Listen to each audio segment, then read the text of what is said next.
में आज पहली कोविड की मीटिंग हुई है और क्या क्या नए प्लान्स है प्रेजेंटेशन किया गया है कि इसके अंदर क्या क्या चीज़ें की जा रही है। जो बातें हमने पेश की है उसमें ये बताया गया है कि गवर्नमेंट के जो वेंटिलेटर्स हैं जो गवर्नमेंट घाटी हॉस्पिटल के अंदर होने चाहिए या सिविल हॉस्पिटल के अंदर होने चाहिए, वो कुछ वेंटिलेटर्स प्राइवेट हॉस्पिटल्स को दिए गए हैं, जिसका मैंने विरोध किया है। मैंने कहा है कि प्रायोरिटी जो है वो घाटी हॉस्पिटल की या सिविल हॉस्पिटल की होनी चाहिए, पूरे वेंटिलेटर जो है वो उन्हें मिलने चाहिए। तो उसके बारे में निर्णय लिया गया है कि रिव्यू करके पूरे वेंटिलेटर्स और जो है प्राइवेट हॉस्पिटल से लेके गवर्नमेंट हॉस्पिटल के अंदर दिए जाएंगे। दूसरी बात, कोरोना से हटके जो बात थी वो ये थी कि कल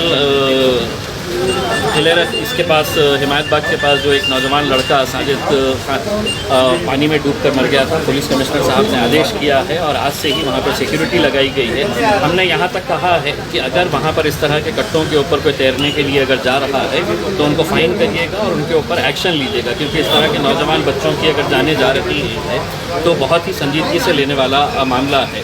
कई रिप्रेजेंटेशंस हमारे पास ये आए थे कि काली पीली गाड़ियाँ जो है मेटाडोर जो है जो लोगों को गंगापुर कन्नड़ बैजापुर ये वो चलाते हैं, उन लोगों को 5 महीने से अभी भी उनकी रोजी रोटी बंद है, जबकि आपने एसटी बसेस खोल दिए हैं, आपने ऑटो रिक्शा चलाने के लिए इजाज़त दे दिए है। तो ये काली पीलियों को क्यों रोका गया है, इस बारे में भी कलेक्टर साहब ने कहा है कि जल्द वो आरटीओ के साथ चर्चा करके इसके ऊपर निर्णय लेंगे। कोरोना के ताल्लुक से ये फैसला लिया गया है कि अगर कोई भी बिना मास्क के अगर बाहर निकलेगा तो उसको 500 रुपये का दंड किया जाएगा और 500 रुपये के दंड के साथ उसको है तो वहीं का वहीं एक मास्क दिया जाएगा। तो हम समझते हैं एक अच्छी पहल है, क्योंकि कोरोना का इलाज जो है वो दवाइयों से कम आपको सोशल डिस्टेंसिंग और इस तरह का मास्क पहन के ही किया जाना जरूरी है। अच्छा नहीं है और मैं नहीं समझता हूँ कि अभी लॉकडाउन है तो कहीं पर भी कोई फीजिबल रहेगा या उसका कोई समर्थन करेगा। कम अज़ कम मैं इसका जमकर विरोध करूँगा कि कोई लॉकडाउन औरंगाबाद शहर के अंदर दोबारा नहीं होना चाहिए। औरंगाबाद ज़िले के अंदर अब लॉकडाउन की ज़रूरत नहीं।